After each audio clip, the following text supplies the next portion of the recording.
समझिएगा, जो स्टूडेंट बाहर रहते हैं या घर पर बैठे हैं और बिल्कुल भी तैयारी नहीं कर रहे हैं तो ये ट्रिक जरूर लगाइएगा अगर आपको कुछ नहीं आता है। ठीक है, आप कॉपी में क्या लिखेंगे? जी हाँ दोस्तों, आप कॉपी में लिखेंगे क्या? अगर आपको कुछ आता ही नहीं है तो कॉपी में क्या लिखेंगे? बिल्कुल नहीं घबराइए, शानदार ट्रिक बताने वाले हैं और आपको कैसे लिखना है। देखिए दोस्तों, लिखता तो सभी कोई है, लेकिन लिखने का भी एक तरीका होता है जिससे एग्जामिनर खुश होकर आपको पूरे नंबर देते हैं। ठीक है, चलिए, तो दोस्तों बता रहे थे कि आपको कैसे लिखना चाहिए, कॉपी आपको कैसे लिखना चाहिए जिससे एग्जामिनर आपको खुश होकर पूरा का पूरा नंबर दे। बिल्कुल नहीं घबराइए, पूरी जानकारी वीडियो में देखिए, एक एक चीज हम आपको बताएंगे और जो स्टूडेंट ये देख के जाएगा वही जो 2024 में जो है टॉपर बनेगा और 95% मार्क्स लेकर आएगा। बिल्कुल दोस्तों, वीडियो को मिस ना करें, पूरा वीडियो देखिएगा और वीडियो अच्छा लगे तो लाइक जरूर करिएगा। तो चलिए दोस्तों, केवल देखिए 5 ट्रिक आप लोगों को बताएंगे, केवल 5 ट्रिक बताएंगे और ये 5 ट्रिक अगर आप लोग समझ जाते हैं तो ये जो 450 है 450 बिल्कुल आप लोग आपके मुट्ठी में है, आप लोग ला सकते हैं। तो चलिए बढ़ते हैं रूल नंबर फर्स्ट की ओर।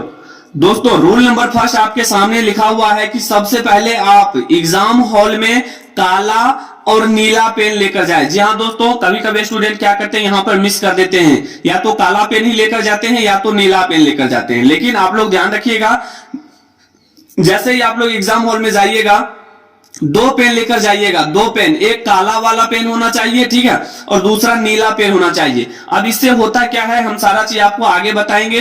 देखिए उसके बाद है आपको पहले ऑब्जेक्टिव प्रश्न और एक निश्चित समय दिया जाएगा। आप सभी जानते हैं कि सबसे पहले ऑब्जेक्टिव का क्वेश्चन मिलता है, उसके बाद ही आप लोगों को सब्जेक्टिव मिलता है और ऑब्जेक्टिव क्वेश्चन को बनाने के लिए एक निश्चित समय भी दिया जाता है और यह समय रहता है लगभग 1 घंटा का। ठीक है, तो दोस्तों देखिए, अब आपको जैसे ही ऑब्जेक्टिव क्वेश्चन मिल गया तो आपके सामने ओएमआर शीट दिया जाएगा। ठीक है, तो अब ओएमआर शीट में आपको आंसर भरना कैसे है, तो जैसे मान लीजिए हमने आपको यहां पर लिख दिया है 1 नंबर में एबीसीडी करके, 2 नंबर में एबीसीडी करके, इसी तरह से आपको ऑप्शन दिया रहेगा। जैसे कि मान लीजिए पहला क्वेश्चन आप बना रहे और पहला क्वेश्चन का मान लीजिए ऑप्शन नंबर आपका ए है, तो ध्यान दीजिएगा ये गोला जो है आपको सही से रखना होगा। अगर इसमें कहीं पर गलती कर देते हैं तो आपको एक भी नंबर नहीं मिलेगा। गोला को अंदर से पूर्ण रूप से भरना होगा। जैसे मान लीजिए हम ऑप्शन नंबर ए रंग रहे हैं तो ए को जो है ये गोला जितना है गोला के अंदर में पूरा रखना होगा। ठीक है, आधा अधूरा छोड़ के नहीं आना है। ठीक है, आधा अधूरा छोड़ते हैं तो आपको नंबर नहीं मिलेगा। ठीक है, चलिए उसी तरह से अगर मान लीजिए दूसरा क्वेश्चन का आंसर आपका ऑप्शन सी है तो ऑप्शन सी को आप इस तरह से रखेंगे और पूरा रखना है दोस्तों, ऐसा नहीं है कि छोड़ देना है, इस तरह से बिल्कुल गलत हो जाएगा। पूरा रंगिए, जब तक पूरा अंदर में पूरा भर ना जाए तब तक छोड़ना नहीं है। ठीक है, उसी तरह से अगर मान लीजिए आपके सामने ऑप्शन नंबर डी है तो डी वाले को इस तरह से भरिएगा। ठीक है, इस तरह से भरने पर आपको एक भी नंबर नहीं कटेगा और जितना भी क्वेश्चन बनाकर आइएगा सभी का सभी क्वेश्चन सही होगा। ठीक है, तो ये आप लोग समझ गए होंगे कि पेन ले जाना है काला और नीला और ऑब्जेक्टिव क्वेश्चन आपको कैसे भरना है, उम्मीद करते हैं समझ गए होंगे। ठीक है, तो रूल नंबर समझ गए। आइए इंपोर्टेंट है रूल नंबर सेकंड, उसको समझते हैं। दोस्तों बिल्कुल भी आप लोगों को घबराना नहीं है। जो स्टूडेंट कमजोर से कमजोर हैं, जो अभी तक कुछ भी नहीं पढ़े हैं, बिल्कुल जीरो हैं, तो एकदम आप लोग तैयार हो जाइए टॉपर बनने के लिए। ये सीक्रेट तरीका अगर आप लोग जान लेते हैं तो बोर्ड एग्जाम में अप्लाई करने के बाद ये नियम अगर लागू करते हैं बोर्ड एग्जाम 2024 में तो निश्चित रूप से टॉपर बन के आइएगा। ठीक है दोस्तों, देखिए रूल नंबर 2 क्या कहता है, उसके बाद आपको सब्जेक्टिव प्रश्न दिया जाएगा और इसके लिए भी आपको समय दिया जाएगा। ठीक है, तो ध्यान रखिएगा जैसे ही आपको सब्जेक्टिव क्वेश्चन के लिए क्वेश्चन और पेपर मिल जाए, कॉपी मिल जाए, तो ध्यान रखिएगा दोस्तों, पहला हमारा है कि फर्स्ट पेज में काट पीट कर और गलत जवाब नहीं देना है। ध्यान रखिएगा, फर्स्ट पेज का कहने का मतलब ये हुआ कि कम से कम आप जो है 3 से 4 पेज, ध्यान दीजिएगा 3 से 4 पेज में आपको काटना पीटना नहीं है। जो भी लिखना है साफ साफ लिखना है, शुद्ध शुद्ध लिखना है। ठीक है, एकदम सुंदर राइटिंग में लिखना है, क्योंकि देखिए स्टार्टिंग में आपका अगर अच्छा हैंड राइटिंग और ज्यादा कटपीट नहीं है तो एग्जामिनर जो है आपको वहां पर कॉपी भी चेक करेगा और वहां पर नंबर भी देगा एकदम झोली भर के। ठीक है, और ध्यान रखिएगा दूसरा पॉइंट, आपको राइटिंग जितना अच्छा हो सके उतना अच्छा लिखना है। बिल्कुल दोस्तों, राइटिंग बहुत मायने रखता है एग्जाम में। ठीक है, जितना सुंदर आप लिखेंगे, लिखावट आपका जितना सुंदर होगा, एग्जामिनर आपको उतना ही ज्यादा नंबर देगा। ठीक है, अगर आपका हैंडराइटिंग खराब है तो अपने घर पर कम से कम 4 से 5 पेज 4 से 5 पेज रोज आप अपना प्रैक्टिस करें, हैंड प्रैक्टिस करें, ठीक है। खुद से पेन और कॉपी ले और बुक को देख देख कर खुद से लिखे। इससे क्या होगा, अगर 4 से 5 पेज अगर कम से कम एक सप्ताह तक लिखते हैं तो आपका हैंडराइटिंग जो है 50% सुधार में आ जाएगा, ठीक है। तो उम्मीद करते हैं रूल नंबर 2 आप लोगों को समझ में आ गया होगा, ठीक है। चलिए अब जो हमारा रूल नंबर 3 है उसको समझिएगा दोस्तों, समझिएगा रूल नंबर 3। और बता दें, आप लोग सोच रहे होंगे कि हमको कुछ आता नहीं है तो पेपर में क्या लिखेंगे। बिल्कुल बिल्कुल नहीं घबराइए, ये सारा चीज हम आपको बताएंगे, वीडियो में अंत तक बने रहिए, ठीक है। जो जो इंपॉर्टेंट है सारा चीज हम आपको बता रहे हैं। रूल नंबर 3 समझिएगा दोस्तों, जब आपको प्रश्न कॉपी मिलेगा उस समय आप प्रश्न को सही सही जरूर पढ़े। दोस्तों क्या होता है कभी कभी कि कुछ स्टूडेंट को जैसे ही कॉपी मिला वो अपने मन से कुछ लिखना शुरू कर देते हैं। बिल्कुल गलत तरीका होता है। जब आपको कॉपी मिले तो आप प्रश्न को सही से कम 2 बार जरूर पढ़ लें, ठीक है।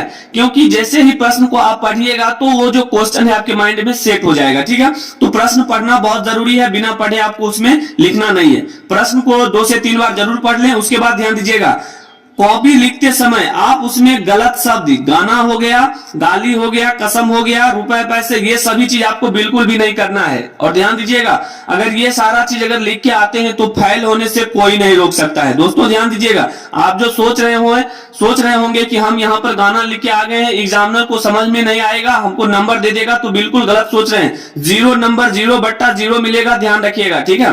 तो गलत शब्द, गाना और शायरी, ये सभी चीज, रुपए पैसा आपको बिल्कुल नहीं रखना है। ये बोर्ड एग्जाम के खिलाफ है, ठीक है। अगर ऐसा करते हैं तो आपको फेल भी कर दिया जाएगा और जुर्माना भी लगेगा, ठीक है। तो उम्मीद करते हैं रूल नंबर 3 आप लोगों को समझ में आ गया होगा। अब आइए रूल नंबर 4 को समझते हैं। दोस्तों आपके सामने रूल नंबर 4 है। रूल नंबर 4 को जरा गौर से देखिएगा क्या लिखा हुआ है। सभी प्रश्नों का जवाब देना है, कोई भी प्रश्न बिल्कुल भी छोड़ के नहीं आना है। जी हाँ दोस्तों, खाली पेज तो छोड़ के आना नहीं है, सभी प्रश्न का जवाब देना है, जितना प्रश्न आपसे बोला जा रहा है लिखने के लिए, ठीक है। अब आप लोग सोच रहे होंगे हमको तो आता नहीं है, घबरा क्यों रहे हैं, इतना जल्दबाजी भी क्यों है। कम से कम 10 मिनट का वीडियो है, देख लीजिए, 10 मिनट गाना सुन के चले जाते हैं। लेकिन ये 10 मिनट का वीडियो आप लोगों को देखने में इतना अभी दिमाग घूम रहा होगा कि सर जल्दी से वो बताइए जो हम यहाँ पर देखकर आए हैं। तो रुकिए ना, सारा चीज आपको बताएंगे, घबरा क्यों रहे हैं। तो देखिए, सभी प्रश्नों का जवाब देना है, ठीक है। एक भी प्रश्न छोड़ के नहीं आना है। छोड़ के आने के बाद क्या होगा, आपको एक भी नंबर नहीं मिलेगा। अगर उसमें आप कुछ जरूर लिख के आते हैं तो 2 नंबर का क्वेश्चन है तो 1 नंबर मिल ही जाएगा, ठीक है। तो सभी प्रश्नों का जवाब देना है। ध्यान दीजिएगा, अगर आपको आता है तो पूरा लिखें। अगर किसी भी क्वेश्चन का आंसर अगर पूरा पता है तो पूरा लिखें। अगर नहीं पता है, आधा अधूरा पता है, तो बिल्कुल आधा अधूरा भी लिख के आए। दोस्तों ध्यान दीजिएगा, क्योंकि एग्जामिनर जो होते हैं आपको स्टेप मार्किंग पर नंबर देते हैं। अगर मान लीजिए ये 2 लाइन 3 लाइन का नंबर क्वेश्चन है, ठीक है। अगर इसमें आप 2 लाइन बना के आते हैं तो निश्चित रूप से आपको 1 नंबर मिल ही जाएगा। ध्यान दीजिएगा, ठीक है।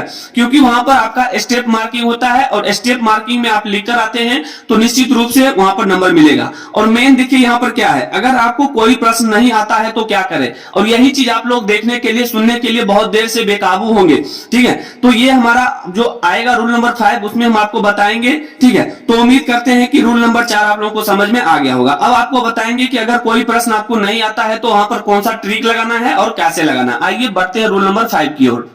देखिए दोस्तों, रूल नंबर 5 जिसका इंतजार था वो घड़ी आ गया है।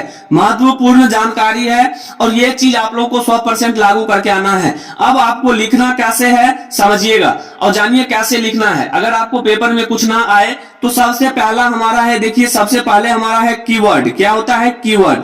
अब ये कीवर्ड क्या होता है दोस्तों, तो देखिए कीवर्ड कहने का मतलब, जैसे कि आपके सामने क्वेश्चन है कि विद्युत धारा, समझिएगा आपके सामने क्वेश्चन दिया है कि विद्युत धारा से आप क्या समझते हैं, विद्युत धारा से आप क्या समझते हैं। अब इसका आंसर आप लोगों को नहीं पता है, अब कैसे लिखेंगे इसका आंसर, तो देखिएगा यहाँ पर ये ट्रिक लगाइए और निश्चित रूप से लिख के आइएगा।